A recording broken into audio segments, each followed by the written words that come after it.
C'était un soldat inflexible, un homme d'État révolutionnaire. En 1915, à la bataille de Gallipoli, il infligea aux Anglais la plus lourde défaite de leur histoire. En 1918, il ressortit de la Première Guerre mondiale comme le premier commandant ottoman invaincu. 4 ans plus tard, il entraîna son peuple dans une bataille contre l'envahisseur grec et il regagna l'indépendance de son pays. En 1923, sur les décombres de l'Empire ottoman, il devint le fondateur et le premier président de la République de Turquie.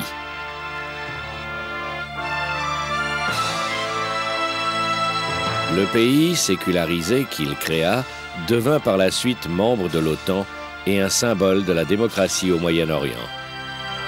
Staline le considérait comme un fasciste. Hitler et Mussolini le qualifiaient de communiste et d'autres le voyaient comme un dictateur.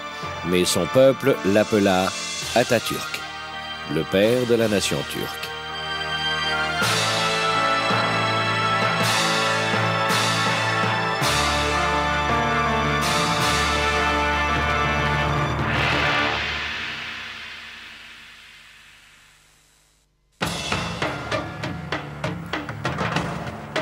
Le puissant empire ottoman, cette dynastie multinationale et multiethnique a été pendant des siècles l'empire le plus glorieux et le plus redoutable du monde. À son apogée sous le règne de Soliman le Magnifique, au XVIe siècle, l'empire occupa l'Europe du Sud, l'Arabie, le Proche-Orient et l'Afrique du Nord, menaçant par ailleurs les portes de Vienne. À la fin du XIXe siècle, le passé glorieux des Ottomans fut relégué aux oubliettes de l'histoire. En restant à l'écart des pays industrialisés du reste du monde, l'Empire fut qualifié par les puissances occidentales d'homme malade de l'Europe. Après une tentative avortée de démocratisation en 1876, l'Empire ottoman devint un régime autocratique et théocratique sous le règne du calife et sultan Abdulhamid II. Le calife était le commandeur des croyants musulmans et le sultan était placé à la tête de l'État.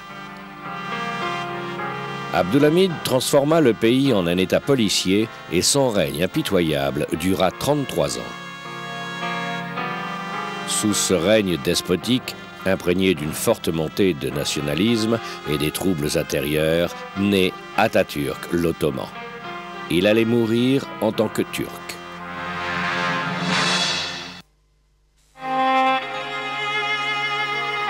Salonique. Cette cité portuaire, capitale de l'Empire ottoman, était habitée par des Juifs, des Turcs, des Grecs, des Arméniens et d'autres peuples chrétiens des Balkans. Zubeyd Hanım et son mari, Ali Riza Efendi, vécurent dans le quartier turc de cette ville cosmopolite. En 1881, après la mort prématurée de leurs 3 enfants, ils mirent au monde un fils. Mustafa Kemal Atatürk est né dans une maison en deuil. Une maison qui sentait la mort. Sa mère était jeune et souffrait de la perte de ses 3 enfants. Alors, psychologiquement, il devint ce qu'on appela un enfant de substitution. Et comme remplaçant, il deviendrait vite un enfant très spécial, entretenant des rapports très particuliers avec sa mère. Il allait également jouer un rôle très original dans la famille. Le second événement majeur dans la vie d'Atatürk, en dehors des rapports qu'il entretenait avec sa mère, fut le décès de son père. Et celui-ci lui fit un cadeau avant de mourir. Sa mère, qui était une fervente religieuse, souhaitait qu'il suive les cours d'une école coranique à la mosquée, afin qu'il entame plus tard une carrière religieuse et qu'il devienne un alim, un cadi ou un personnage de même rang. Et elle le poussait vivement dans cette voie-là. Mais son père voulait qu'il fréquente une école occidentale qui venait d'ouvrir ses portes au public. Alors, après que sa mère l'eut inscrit dans un établissement coranique, son père l'en retira dès la rentrée des classes pour le mettre à l'école occidentale. Cela changea non seulement le destin de son fils, mais aussi celui de la nation turque. En constatant les différences entre les écoles religieuses et les écoles occidentales, Mustafa opta pour une éducation moderne et pour la liberté intellectuelle.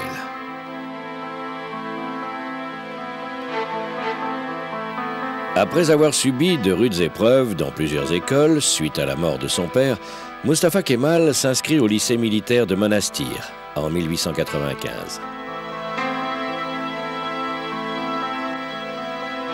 Les 3 années qu'il passa à Monastir lui ouvrirent les yeux sur la situation de l'Empire en Europe du Sud.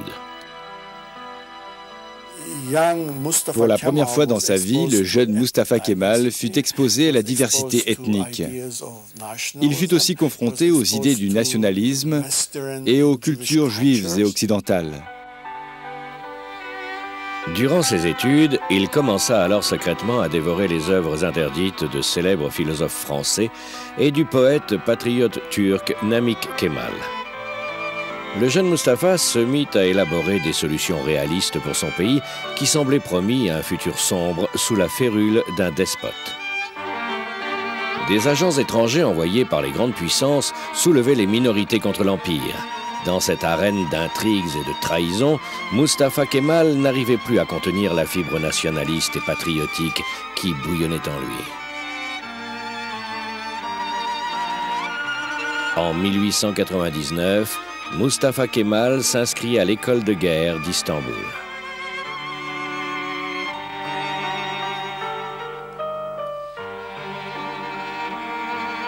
La capitale de l'Empire, Istanbul, était divisée par la région primitive habitée par les Turcs et Péra, où vivaient les riches étrangers et les minorités.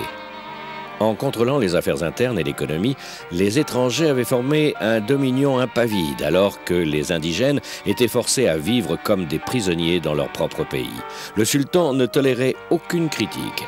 La corruption ravageait l'administration, des amis se dénonçaient les uns les autres, et la fraternité faiblissait. Et l'école de guerre ne fut pas une exception. Le surpeuplement, le manque de sanitaires et l'omniprésence des espions du sultan affectèrent profondément les élèves officiers. En venant à Istanbul, il découvrit un autre environnement. Au début, il était seul et sombrait souvent dans des périodes de dépression jusqu'à ce qu'il se fasse de nouveaux amis, dont Ali Fouad Cebesoy.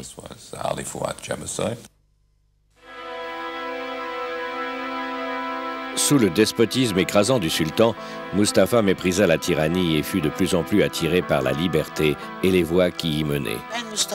Lorsque Mustafa Kemal et Ali Fouad étaient élèves officiers à l'école de guerre, ils publiaient secrètement des tracts relatant la situation pathétique de l'Empire ottoman.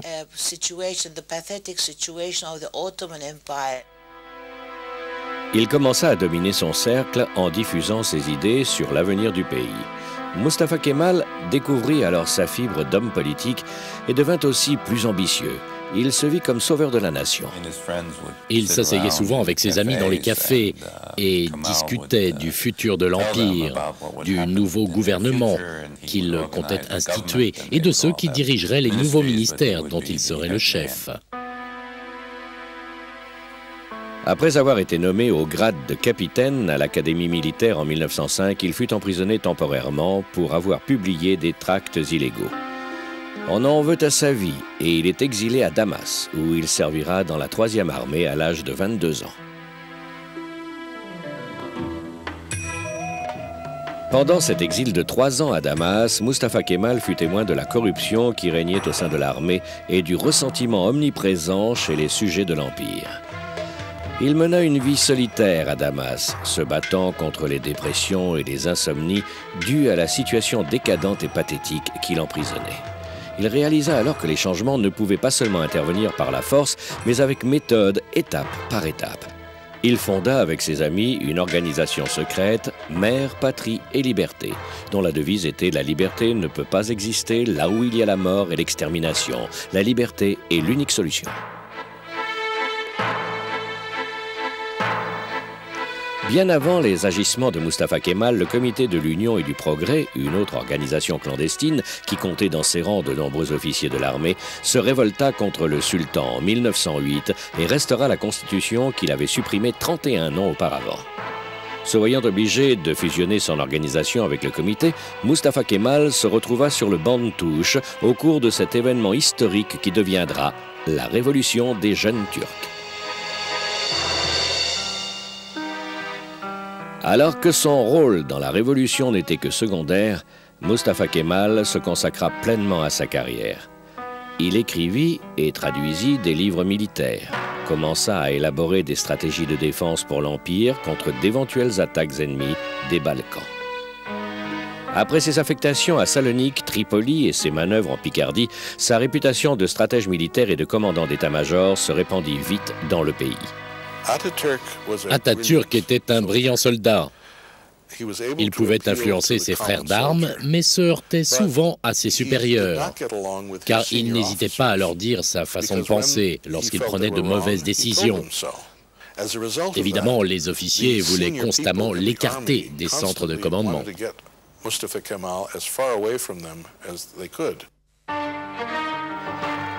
Avec l'émergence des bruits de bottes en Europe, Kemal prit conscience qu'un conflit mondial allait bientôt éclater. En étudiant les plans de démembrement de l'Empire élaborés par les puissances occidentales, Mustafa Kemal insista pour conserver la neutralité. Mais il fut ignoré, et cela faisait des années qu'il attendait ce moment.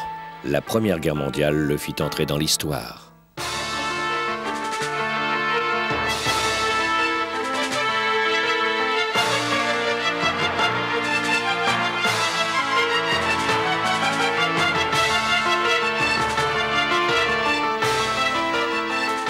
En dépit des mises en garde de Mustafa Kemal, l'Empire ottoman entra en guerre aux côtés de l'Allemagne et de l'Autriche-Hongrie contre la triple entente constituée par la Grande-Bretagne, la Russie et la France.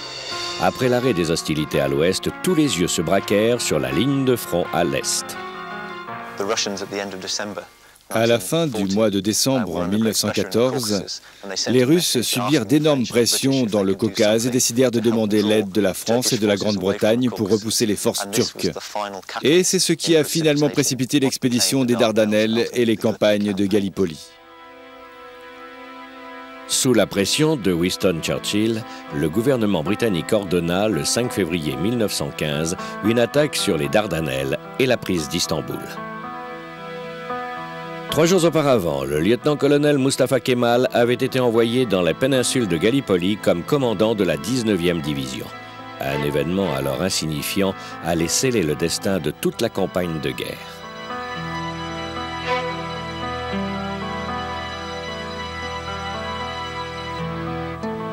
À quelques kilomètres de l'ancienne cité de Troie se trouve le détroit des Dardanelles et la presqu'île de Gallipoli, qui ont vu passer des personnages légendaires comme Alexandre le Grand et le navire Argo commandé par Jason.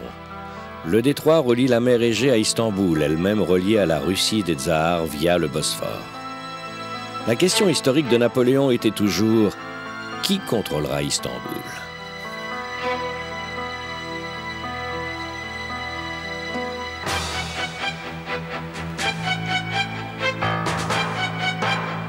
Le 18 mars 1915, les alliés anglais et français rassemblent la plus grande armada navale que les peuples méditerranéens aient connue et essaient de se frayer un passage dans le détroit des Dardanelles. Mais au moment de percer les lignes ennemies, ils subissent une lourde défaite. Sous le bombardement intensif des forces turques, 3 cuirassés, un Français, Bouvet, et 2 Anglais, Irresistible Ocean, heurtent des mines posées par le Nusrut, un vaisseau turc, et touchent le fond. À la fin de la bataille, 3 navires ont été coulés. 3 autres, dont 2 Français, sont gravement avariés. En fin de compte, ils n'avaient rien obtenu. La grande et formidable flotte anglaise avait subi une de ses plus lourdes défaites contre l'homme malade de l'Europe.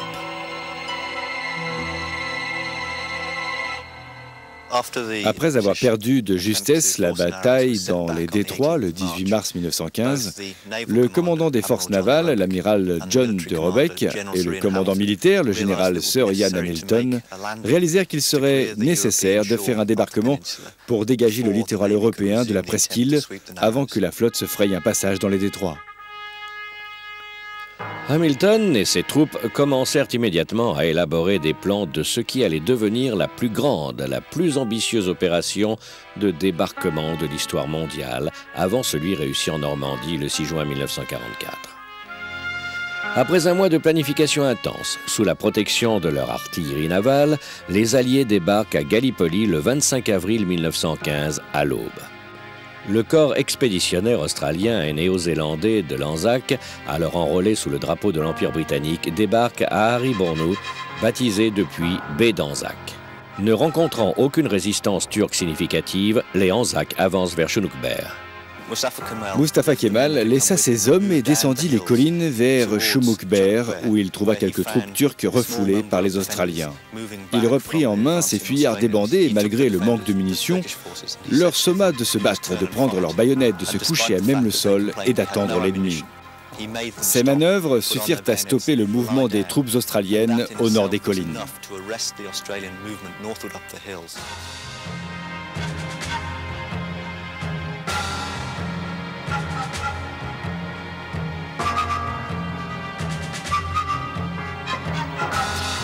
Alors que l'Anzac hésitait à progresser, les troupes de Mustafa Kemal atteignirent la zone et s'engagèrent avec Kemal à leur tête à affronter l'ennemi.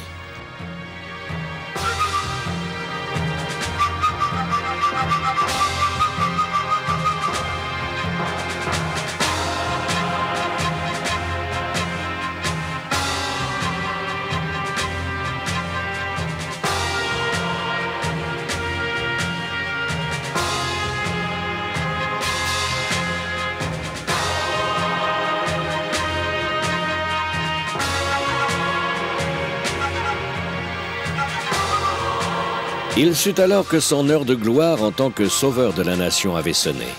Il allait enfin pouvoir prouver au monde qui était Mustafa Kemal en prenant le risque de mourir sur le champ de bataille. Il mena un combat fanatique et toujours prêt à affronter la mort, dit à ses soldats « Je ne vous ordonne pas de combattre mais de mourir. Pendant que nous mourrons, d'autres peuvent venir et prendre nos places. »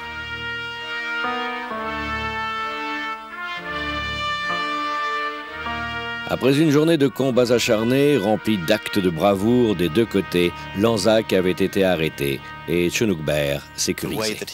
En fait, le maintien de cette ligne de défense à Chunukbair, le 25 avril 1915, devint un moment crucial de l'affrontement contre l'Anzac.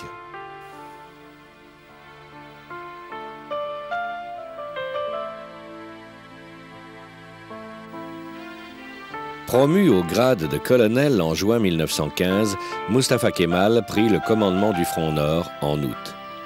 Le 10 août 1915 au matin, pendant son attaque décisive contre l'Anzac, un événement allait changer le destin de Mustafa Kemal pour toujours. Pendant la bataille, un éclat d'obus vint se loger juste au-dessus du cœur. Mais heureusement, il ne toucha que sa montre gousset, qu'il avait conservée dans sa poche de chemise, ce qui lui sauva la vie. Après cet événement à Gallipoli, on crut fermement qu'il était immortel, une croyance qui se répandit rapidement parmi les troupes. Et c'est ce qui renforça la cohésion interne de ses soldats et assit son autorité. Le colonel Kemal sortit renforcé de cette épreuve.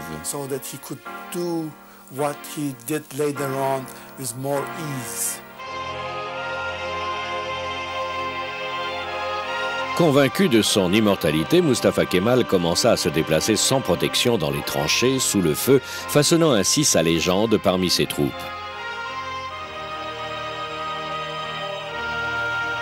Après les coups de main menés par Mustafa Kemal les 9 et 10 août, aucune colline stratégique ne tomba plus aux mains des Alliés. Le puissant empire britannique avait été battu à Gallipoli. Winston Churchill perdit son titre de premier lord de l'amirauté. Et la réputation de Mustafa Kemal se répandit parmi ses camarades et le peuple. Il avait pu démontrer ce 25 avril et encore au mois d'août qu'il avait un caractère impitoyable, une force de conviction, ce que souvent les officiers anglais ne montraient pas. Il manquait d'autorité envers leurs hommes. Il agissait avec vigueur, de façon décisive, qui empêchait les Alliés de se déployer. Et je pense que c'est grâce à ces qualités qu'il arriva à renverser le cours de ces furieux combats. Et c'est après ces 3 victoires décisives, en l'espace de quelques mois, qu'il émergea comme chef incontournable de toute la campagne de guerre.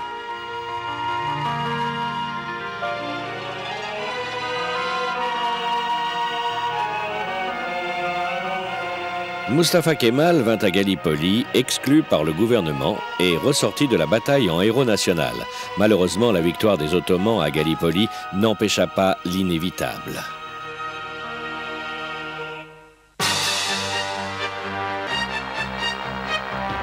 La situation de l'Empire ottoman et de ses alliés se détériora rapidement. La défaite semblait inéluctable. Les forces de la Triple Entente avaient déjà échafaudé des plans de partage de l'Empire et l'Italie, la France, la Grande-Bretagne et la Grèce attendaient leur part du gâteau.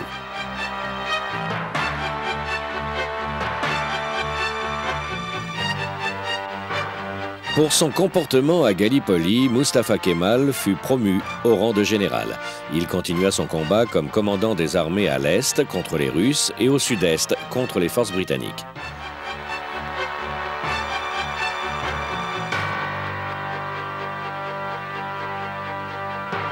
Le 30 octobre 1918, les plénipotentiaires turcs capitulèrent et signèrent l'armistice de Mudros avec les Anglais. Avec la coopération du nouveau sultan, les Alliés commencèrent immédiatement à occuper les différentes régions du pays. Le jour même du débarquement des Alliés à Istanbul, Mustafa Kemal retourna dans la capitale. Il a été le seul commandant ottoman à ne pas avoir connu la défaite pendant la Grande Guerre. Et c'est ce qui contribua à sa réputation parmi la masse populaire.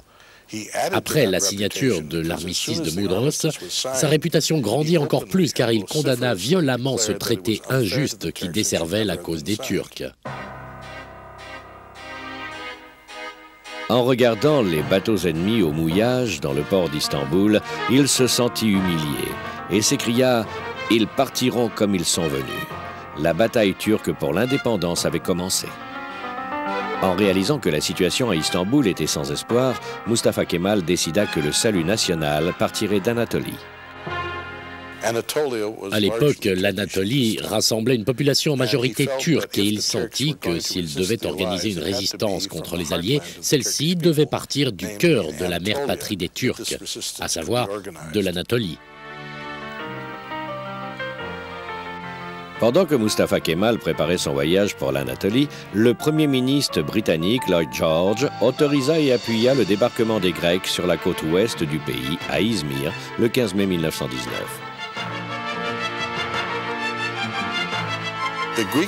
Après une concertation secrète avec Lloyd George, les Grecs s'entendirent pour que cette occupation du littoral turc ne soit pas temporaire, mais bien définitive. Ainsi, afin de s'assurer l'emprise de la région, plutôt que d'exercer un contrôle symbolique sur la ville d'Izmir, ils commencèrent à massacrer la population pour encourager Turcs et autres Juifs d'Anatolie de l'Ouest à fuir au plus vite.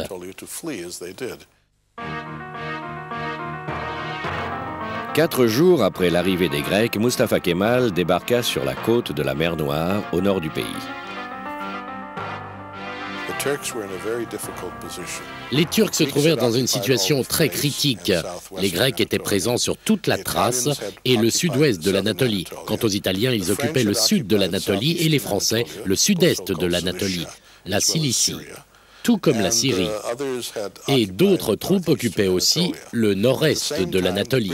En même temps, les Britanniques maintenaient un blocus alimentaire sur l'Anatolie, si bien qu'aucune denrée ne pouvait être importée de l'étranger. L'agriculture était au point mort et l'Anatolie paralysée, sans moyens de transport, sans nourriture, sans pétrole et sans vêtements pour la population. Les gens mouraient, conséquence d'une famine qui ravageait tout le pays.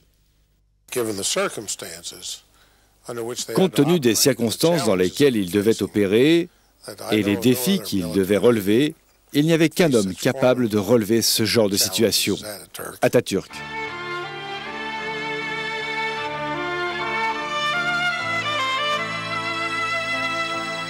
Après avoir gagné la confiance de ses amis et des villes d'Anatolie, Mustafa Kemal décida d'établir le siège du gouvernement provincial et d'ouvrir un parlement à Ankara.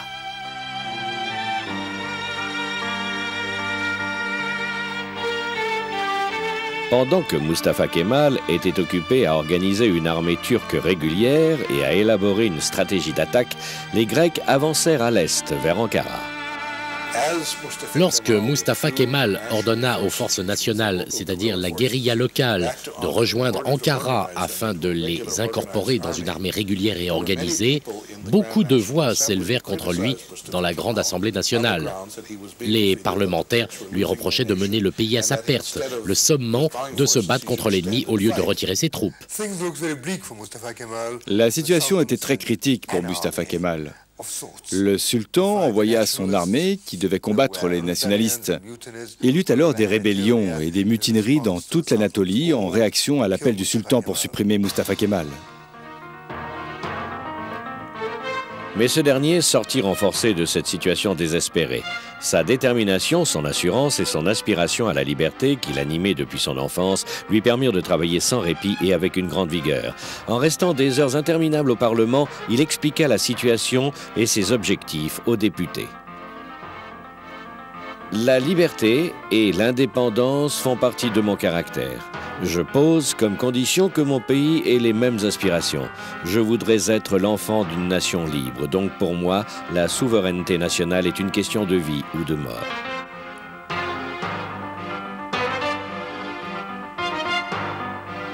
Avec ses camarades de la première heure, il organisa une armée qui irait stopper l'avancée des Grecs. 2 incidents, l'un personnel et l'autre politique, allaient changer le cours de sa vie.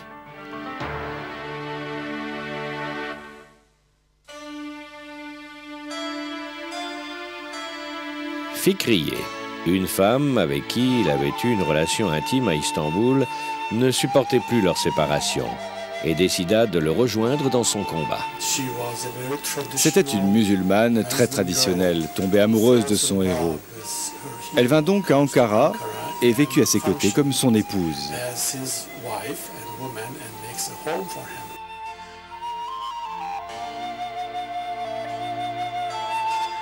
Fikriye adorait Mustafa Kemal et il aimait être au centre de son affection. Bien que non mariés, ils formèrent un couple parfait, du moins c'est ce que pensait Fikriye, mais l'avenir allait en décider autrement.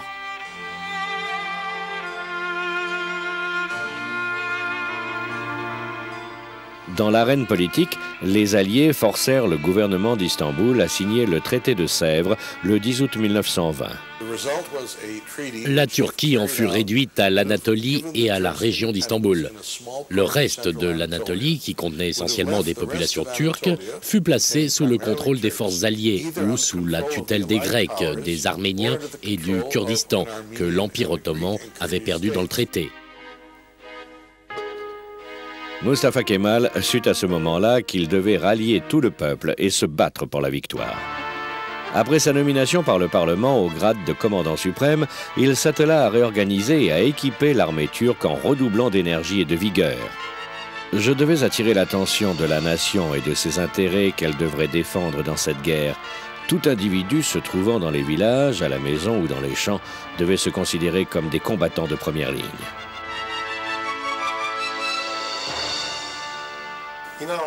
Il devait non seulement commander son armée, mais aussi la réorganiser et recevoir l'approbation du peuple turc. Et il devait aussi générer des ressources suffisantes, concevoir des équipements et revoir toute l'organisation en partant de zéro. Il accomplit un travail de longue haleine et ce fut remarquable. Après l'avancée des Grecs, jusqu'à 51 km d'Ankara, la bataille décisive se déroula au bord de la rivière Sakarya. Mustafa Kemal était là, en personne, pour galvaniser ses troupes.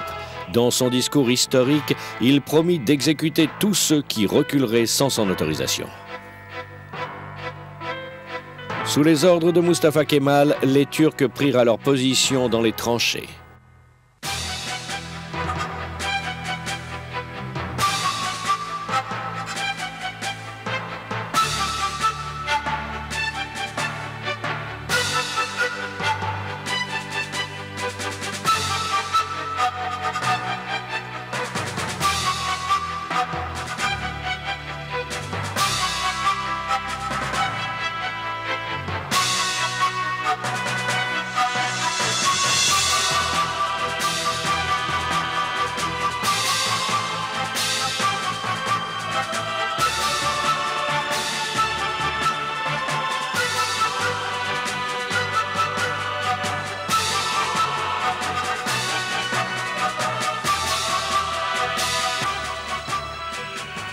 Après 22 jours de combats acharnés, de jour comme de nuit, l'avancée grecque fut finalement arrêtée.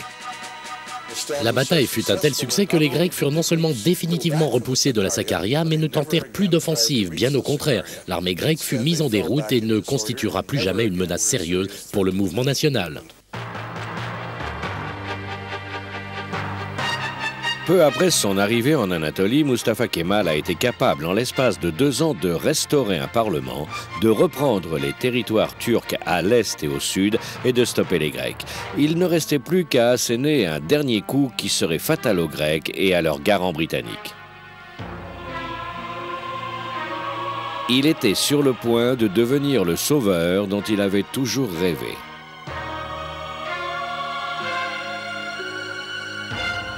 Pendant que Mustafa Kemal préparait son attaque décisive contre les Grecs, Fikriye, dans son dévouement inébranlable, entretenait sa maison avec amour.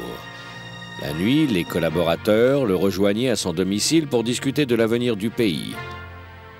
Un soir, après le dîner, Fikriye le demanda en mariage et il répondit « Je suis marié avec la nation turque ».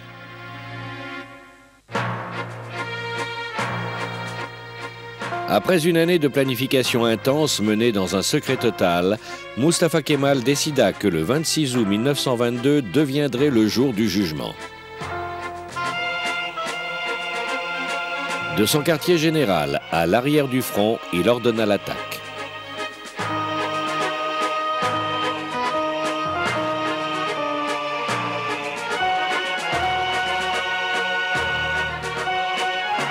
La victoire fut immédiate. L'attaque féroce de l'armée turque prit les Grecs par surprise. En 3 jours, les commandants grecs de la ligne de front furent capturés et en l'espace de 15 jours, les troupes turques libérèrent Izmir de l'occupation des Grecs arrivés 3 ans auparavant.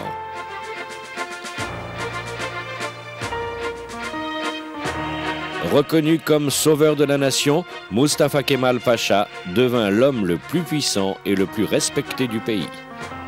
On lui proposa de prendre les fonctions de sultan et de calife et de s'asseoir sur le trône de la dynastie ottomane.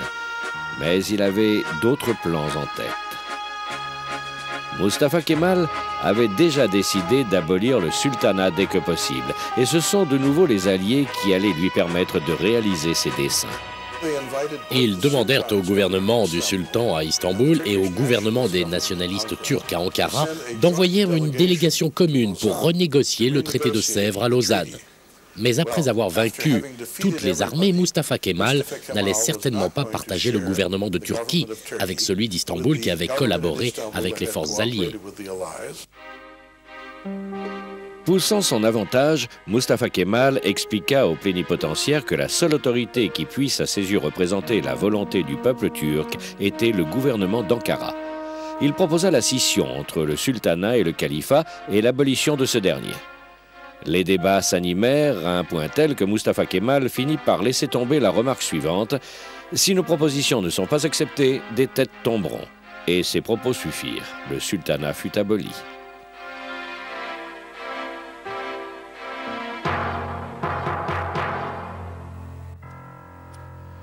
En mettant un terme aux 2 gouvernements, Mustafa Kemal fixa son attention sur la conférence de paix de Lausanne, où Ismet Inönü, son nouveau ministre des Affaires étrangères, représentait la Turquie.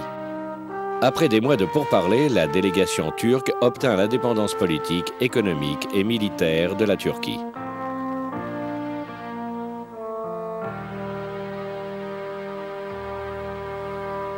Après ce ballet diplomatique et politique, la vie personnelle de Mustafa Kemal bascula dans une période de confusion. Après sa grande offensive, il quitta Fikriye, qui souffrait de tuberculose, et rencontra à Izmir une jeune femme, Latife, qui fit sur lui une grande impression.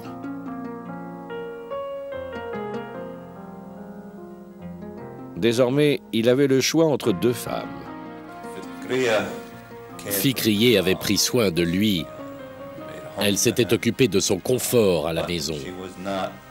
Mais elle n'était pas le modèle qu'il cherchait pour représenter la nouvelle femme turque. Ce modèle était merveilleusement bien incarné par Latife Hanım, éduquée à l'occidental, parlant plusieurs langues et dotée d'une volonté de fer. Après avoir envoyé Fikriye en Suisse pour une thérapie, Mustafa Kemal se rapprocha de Latifeh et exprima son intérêt pour elle. Ils se marièrent peu de temps après. Fikriye apprit en Suisse la terrible nouvelle du mariage d'Atatürk. Elle revint à Ankara et se logea une balle dans la tête avec le revolver qu'elle avait naguère offert à Atatürk.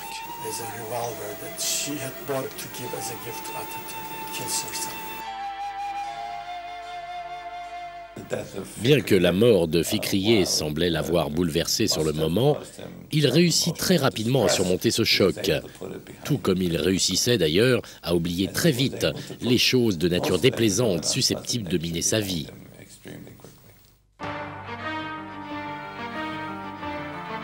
De retour dans les affaires politiques, Mustafa Kemal ne tarda pas à proclamer l'avènement de la République le 29 octobre 1923. La Turquie était devenue une république à part entière, avec à sa tête Mustafa Kemal Pacha, plébiscité comme premier président. Mustafa Kemal savait qu'il devait séculariser le pays pour que la Turquie atteigne le niveau des autres pays développés dans le monde. Il croyait en la suprématie de la raison humaine. Il voulait que la Turquie rejoigne le courant dominant du progrès humain et qu'elle accède aussi au savoir de l'humanité.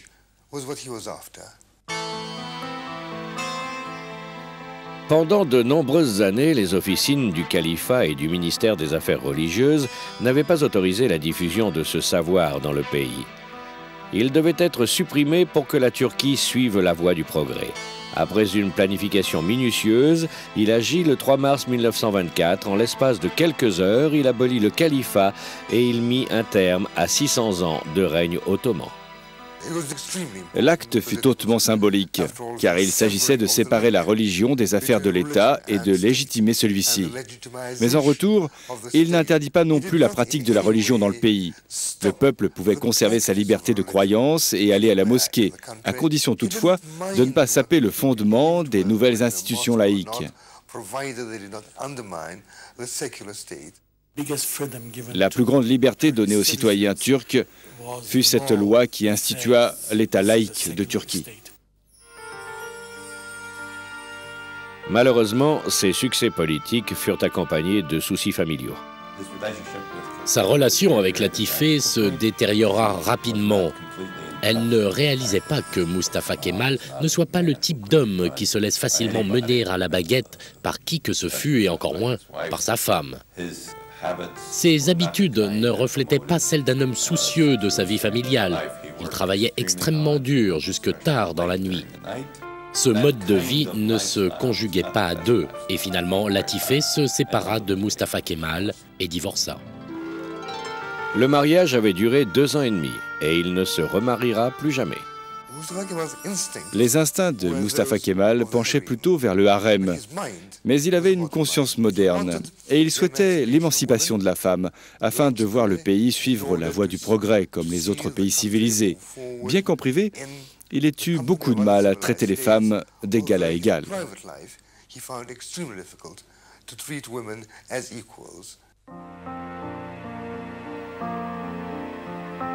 Après l'échec de son mariage, Mustafa Kemal lança une vague de réformes pour émanciper la femme turque qui ne possédait aucun droit et ne pouvait participer à la vie sociale sous le joug ottoman. Atatürk voulait que les femmes turques adoptent le même mode de vie que celui des pays occidentaux.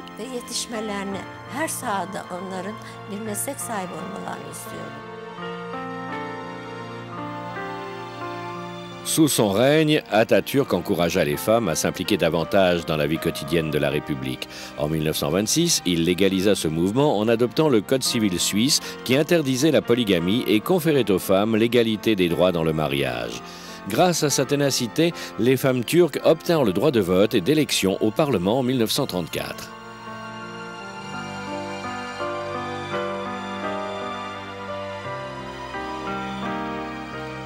En 1935, 17 femmes sont élues députées au Parlement. Nous, les femmes turques, en fait toutes les femmes, nous devons toutes beaucoup à Atatürk. On ne s'est pas battu pour nos droits, il nous les a donnés. Mais des voix s'élevèrent contre les réformes. Les partisans du califat sentirent que le pays et Atatürk faisaient fausse route. D'autres, plus proches de lui, estimaient qu'il n'avait pas obtenu les promotions qu'on leur avait promises. En ressassant de plus en plus leur mécontentement, certains opposants planifièrent d'assassiner Mustafa Kemal à l'occasion de sa visite à Izmir en 1926. Grâce à un informateur, les assassins présumés furent confondus avant même qu'ils n'agissent. Mustafa Kemal arriva à Izmir indemne, mais en colère. Il ressentit la tentative de meurtre d'Izmir comme un affront vis-à-vis de sa personne et de son immortalité. Alors, il appela l'homme qui devait l'assassiner et lui dit « Je suis Mustafa Kemal. Vous voulez me tuer? Donnez-lui son arme. Allez-y maintenant. » Mais bien sûr, l'homme n'osa pas. Kemal a donc eu besoin de cette confrontation pour redorer son blason d'homme immortel, car il n'avait pas toléré cette attaque.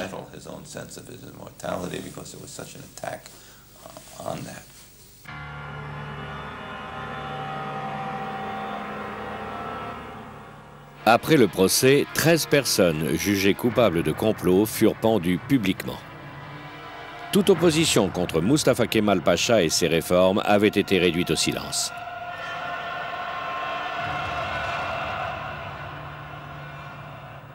Après avoir écarté les conspirateurs, Mustafa Kemal consacra son temps à l'adoption d'un nouvel alphabet pragmatique, d'un apprentissage facile pour que le pays accède à la connaissance.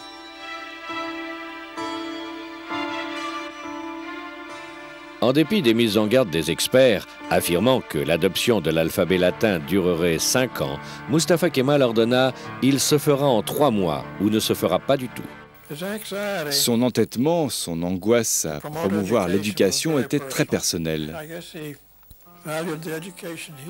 Je pense que celle qu'il avait reçue le poussa pour que son peuple inculte accède lui aussi à la connaissance.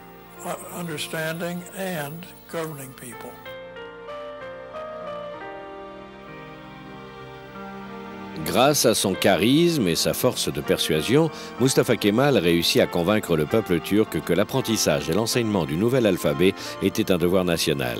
Il se rendit aux 4 coins du pays avec un tableau et il enseigna le nouvel alphabet. La réforme de l'éducation nationale turque débuta avec Mustafa Kemal comme professeur principal. Grâce à la réforme de l'éducation, l'alphabet arabe fut complètement abandonné et une nouvelle génération de Turcs allait pousser en accédant à la liberté et au savoir.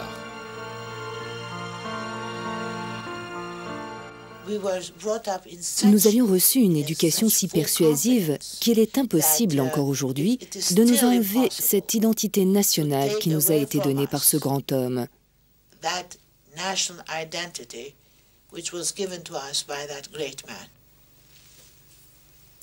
Car il fait partie intégrante de notre identité nationale.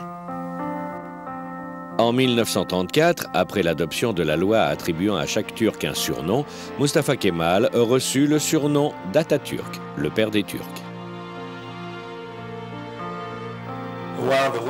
Bien qu'il s'attelait toujours sérieusement à sa tâche, Kemal ne détestait pas la gaudriole.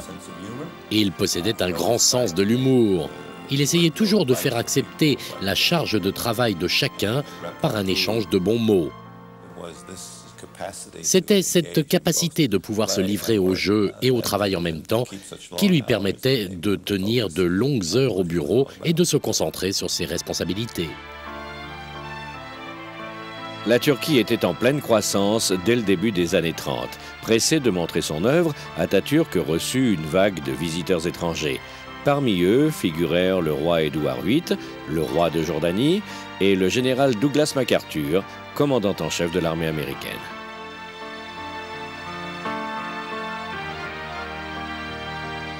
Durant ses visites officielles, Atatürk annonça sa politique étrangère à tous ses voisins. La Turquie ne vise aucune conquête territoriale, mais elle ne cédera pas un pouce de son territoire. Lorsque le premier ministre grec Venizelos lui attribua le prix Nobel de la paix, sa réputation d'homme pacifique grandit à l'étranger.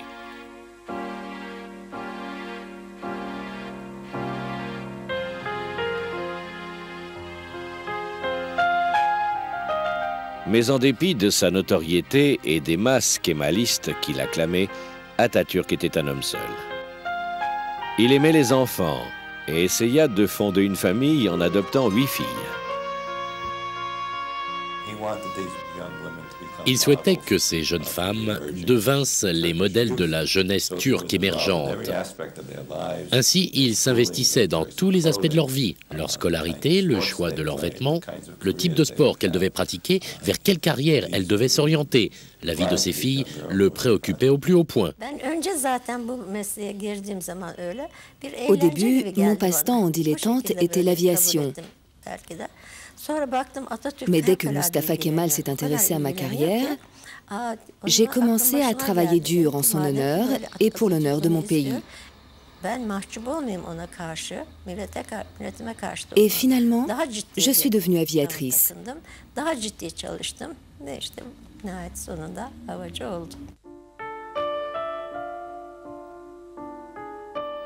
Durant ses vieux jours, sa dernière fille adoptive, Ulku, devint le centre de son attention et de son affection.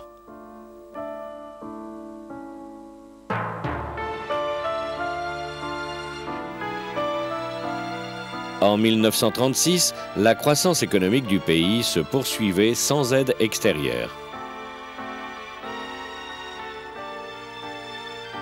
Se retirant dans le palais présidentiel, le vieil Atatürk consacra la plupart de son temps à l'étude de l'histoire et des langues. « Êtes-vous heureux ?» demanda un journaliste. « Je suis heureux pour ce que j'ai accompli », répondit Atatürk. Le peuple turc travaillait avec enthousiasme et un grand dévouement pour leur chef et l'avenir du pays. Pour les Turcs, c'était un héros national. Et leur enthousiasme pour cet homme se manifestait au travail et dans les discussions qu'il menait à son sujet.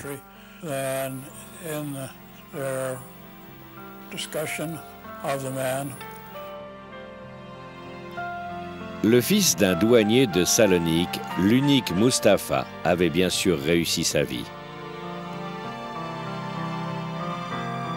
Après des années d'insomnie, de régime, de travail ardu et d'absorption d'alcool, la santé d'Atatürk commença à vaciller au début de 1937. Souffrant d'une cirrhose du foie, il entama le seul combat qu'il allait perdre.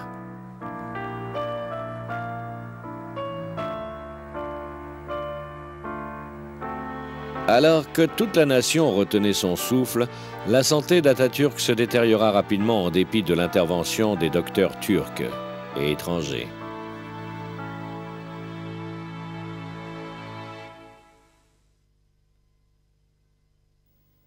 Le moment tant redouté arriva le 10 novembre 1938 à 9h05.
La nation turque veille à l'immortalité d'Atatürk.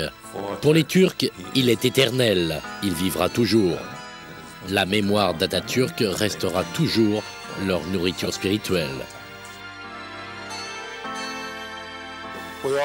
Nous avons tous besoin d'un autre Atatürk. Je souhaite que dans le monde d'aujourd'hui, il y ait des dirigeants possédant les mêmes capacités de meneurs. On aura toujours besoin d'autres Atatürk. Cela va peut-être contrarier certains, mais je pense que c'est vrai. Je veux dire qu'on aura toujours besoin d'hommes de sa trempe, possédant cette largesse d'esprit, avec autant de charisme. Personne n'a aussi bien fait le travail à accomplir qu'Atatürk.